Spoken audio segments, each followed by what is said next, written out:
Let's go. All right. My name is Holu Michael. All my friends call me FC Mike. Holu Michael in the building, FC Mike on the microphone. Of course, I'm here live. Femi Adebayo, Premier of 7 doors. Tell you, no be small thing. 100. I give it to the crew, I give it to the team production. Femi Adebayo, always there. You know, anytime team, when you call it, he's the answer.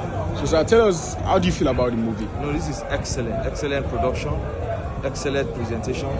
The whole package is just tight. Thank you, sir. All right, so FC Mike, I'm into entertainment and of course into music. You can follow me on my social media handle, Facebook, Holu Michael, Holu with the H, Holu Michael. And you can follow me on my Instagram, Mr. Holu Michael. Thank you so very much. I'll be happy to see you guys there. You know, follow me back to back. Holu Michael in the building, FC Mike on the microphone.